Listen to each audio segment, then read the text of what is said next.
تخيل معايا انت يا استاذ ديال الاخلاق، قريتي الاخلاق حياتك كامله، كتعرف عن ظهر قلب كاع النظريات والمبادئ الاخلاقيه، وخصوصا كتحاول على ما تقدر تطبق هاد المبادئ في حياتك اليوميه. واش بالضروره غادي تكون انسان اخلاقي؟ سبويلر اليرت، الجواب هو لا، حيت الاخلاق ماشي حاجه سهله. شي مرات كتلقى جوج مبادئ بجوجهم صحاح ولكن كيتصادموا مع بعضياتهم. مثلا واش خاصك ديما تكون صريح ولا خاصك تحمي مشاعر ديال الناس؟ واش شي مرات الغايه كتبرر الوسيله واخا هاد الوسيله غير اخلاقيه؟ هاد الشيء علاش في هاد الحياه بزاف ديال المرات كتلقى راسك في مواقف صعيبه، مواقف حتى اختيار من الاختيارات ما كيكون مثالي. وهاد الشيء بالضبط اللي كيوصل لينا مسلسل سميتو The Good Place. The Good Place هو مسلسل امريكاني كيهضر على الاخره، فيه بلاصه سميتها The Good Place شبيهه بالجنه، وكاين The Bad Place اللي بحال جهنم. كنتعرفوا فيه على بزاف ديال الشخصيات، كل وحده كيفاش عاشت حياتها وشنو هما القرارات اللي خدات اللي خلاتها تكون في The Bad ولا The Good Place. ما تخافش، ما غاديش نسبويلك هنا، المسلسل زوين كنصحك تتفرج فيه. ولكن اللي كيهمنا اليوم هو واحد الشخصيه فيه كانت سميتها تشيدي. تشيدي في هذا المسلسل هو بروفيسور ديال الايثيكس، عنده PhD في هذا الدومين، حياته كامله وهو مهتم وكيحماق على الفلسفه والاخلاق، كيعرف كاع النظريات والمبادئ والقواعد الاخلاقيه وكيحاول على ما يقدر يطبقهم في حياته اليوميه. ولكن واخا هكاك منين مات لقى راسو في The Bad Place. وهنا كيجي السؤال، علاش وكيفاش واحد بحال تشيدي اللي كيعرف الاخلاق مزيان وكيحاول يطبقها في حياته يلقى راسو انسان ماشي اخلاقي ومشى ل The Bad Place؟ قبل ما نهضروا على تشيدي خصنا نعرفوا واحد الحاجه، كنا في هذه الحياه كنقولوا بغيت نكون انسان مزيان، ولكن فاش كتوصل اللحظه اللي خاصك فيها القرار كتسول راسك شنو هو القرار الاخلاقي اصلا؟ حيت الاخلاق ماشي بحال الماط، ماشي ديما 1+1 كيساوي 2. كاينين مواقف كتلقى فيها راسك بين جوج اختيارات، كل اختيار فيه الزوين وفيه الخايب. وهذا الشيء علاش الفلاسفه عبر التاريخ حاولوا يحطوا قواعد باش نقدروا نفرقوا ما بين القرار الاخلاقي والقرار اللي ماشي اخلاقي. توضيح مهم باش نكونوا فاهمين من دابا، فهاد التحليل غادي نحاولوا نبعدوا شويه على الجانب الديني، ماشي حيت الدين ماشي مهم، بالعكس الدين كيعطي اجوبه بزاف ديال القيم في هذا النطاق، ولكن ماشي الناس كاملين كيتقاسموا نفس المعتقدات، كل وشنو كيامن. نفس الحاجه بالنسبه للقوانين الوضعيه اللي كتختلف من دوله لدوله، كاينين حوايج ليغال ولكن ماشي اخلاقيه، وحتى العكس. داكشي علاش باش يكون النقاش والتحليل مفهوم بطريقه يونيفرسال غادي نركزوا على تحليل الاخلاق من الجانب الفلسفي والانساني باش نقدروا نطبقوا على اي واحد. نرجعوا لموضوعنا باش نعرفوا واش الفعل اخلاقي ولا لا. الفلسفه كتعطينا 3 ديال الطرق كبار، وكل طريقه عندها المنطق ديالها. اول طريقه كاينه سميتها الكونسيكونسياليزم اللي نقدروا نترجموها بالعواقبيه. هذه الطريقه كتحكم على الفعل بالنتيجه ديالو، يعني ما كنحكموش على الفعل بالنيه اللي وراه، ولكن بشنو هي النتيجه ديالو. باختصار، قبل ما دير شي فعل كتسول راسك شنو غادي يوقع من بعد، واش غادي يجيب الخير ولا الشر. مثلا تخيل معايا واحد السيد شاف واحد النبته في دارهم ناشفه بزاف، قال مع راسو هادي خاصها الماء، مشى سقاها، ولكن ما كانش عارف ان النبته خاصها ماء قليل بزاف، ومكثرت السقي تعفنات وماتت. في هذا المثال النيه ديال السيد ماشي شريره، ولكن واخا هكاك النتيجه فيها الشر. العواقبيه هنا كتقول لك المهم هو النتيجه اللي وقعت ماشي النيه، وبالتالي الفعل اللي تدار لا اخلاقي. هنا الا لاحظتوا هاد الطريقه اصلا ماشي مكموله، حيت ما كتقولش لك شنو هو الخير وكيفاش نشرحه، ولكن كتقول شوف غير النتيجه. وهنا فاش كتجي طريقه واحده اخرى من نفس المذهب اللي كتزيد تكملها، واللي هي يوتيليتاريانيزم، النفعيه. كما قلنا النفعيه هي نوع من العواقبيه، يعني حتى هي كتركز على النتائج، ولكن كتزيد حاجه مهمه، كتشرح لك شنو هو الخير. النفعيه كتقول الخير هو اللي كيزيد السعاده وكينقص الالم عند اكبر عدد ديال الناس. مثال عندك 100 درهم ممكن تشري بها شي حاجه ولا تختار تصدقها على بزاف ديال الناس.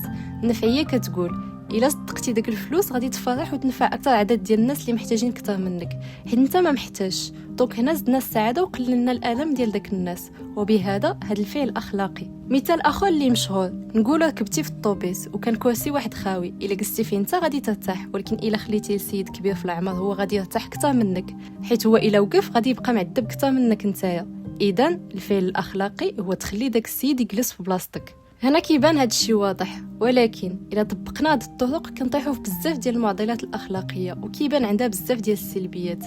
مثال ديال معضله زراعه الاعضاء، نقولوا كاين واحد السيد عنده 3 ديال المرضى، واحد خاصو قلب، واحد خاصو كلوه، وواحد خاصو ريه. هو عارف الا تسناو شي متبرع غادي يموتوا قبل ما يجي، وفي نفس الوقت عنده جار شمكار ما كيدير والو في حياته، كئيب وما صالح لوالو في المجتمع. الطبيب عارف الا قتل داك الجار وخذ الاعضاء ديالو غادي ينقذ 3 ديال الناس. الا طبقنا العواقبيه ولا النفعيه فراه اخلاقيا ممكن يبان لنا هذا القرار مبرر، حيت غادي يعتق 3 ديال الناس بلاصه واحد، وهنا غادي نكونوا زدنا السعاده وقللنا الالم. ولكن علاش هنايا هذا الفعل ماشي اخلاقي؟ حيت ببساطه الا طبقناه غادي يؤدي بنا لمشاكل كبار، غادي تولي حقوق الانسان ما عندها حتى شي قيمه، واي واحد ممكن يولي ضحيه باش ننقذوا وحدين اخرين.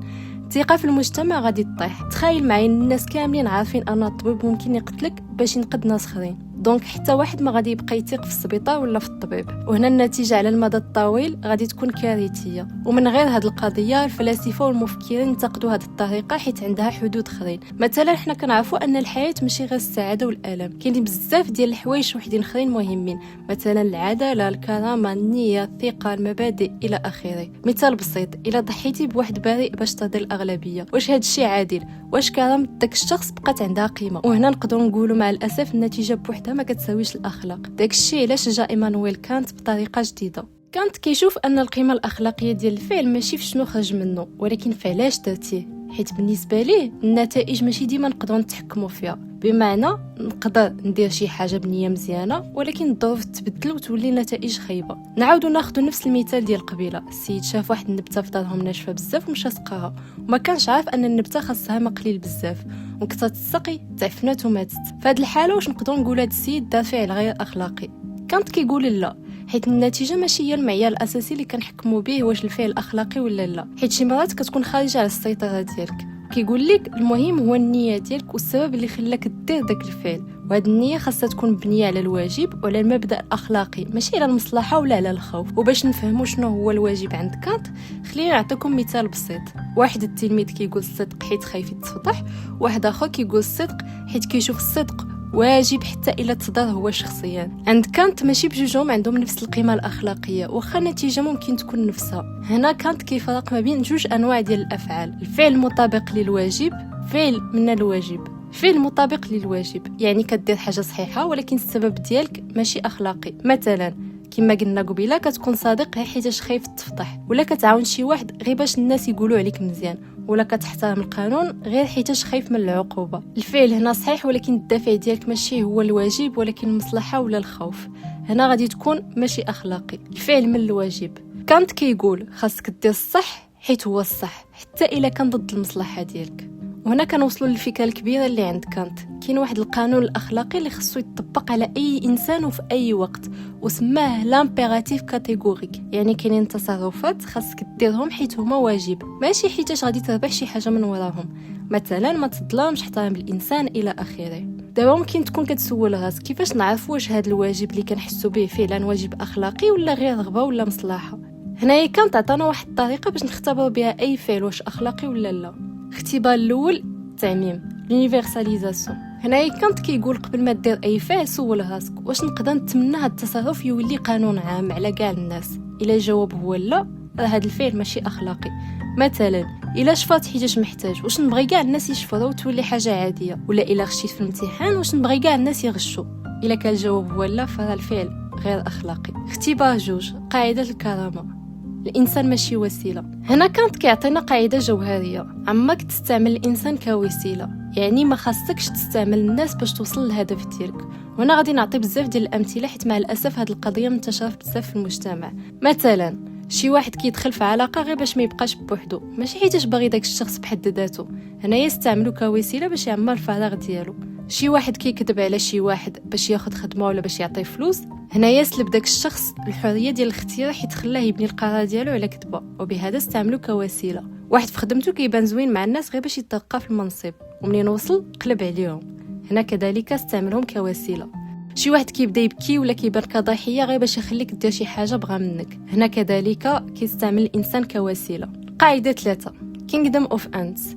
هنا كيقول لك كانت تصرف بحال الا عايش في مجتمع اللي فيه الناس كاملين كيتعاملوا باحترام، كل واحد فيهم عنده قيمه، يعني خاصك ديما تسول راسك واش هذا الفعل يقدر يبني مجتمع محترم ولا غادي يدمره. مثلا واش نبغيو تكون الرشوه في المجتمع؟ لا، اذا هذا فعل غير اخلاقي. هاد القوانين اللي عطانا كانت كيعاونوا بزاف باش نكونوا اخلاقيين، ولكن واخا نستعملوهم نقدروا نلقاو راسنا شي مرات في معضلات اخلاقيه. غادي نخلي هذا الموضوع حتى الفيديو واحد اخر باش نفصلوا على خاطرنا.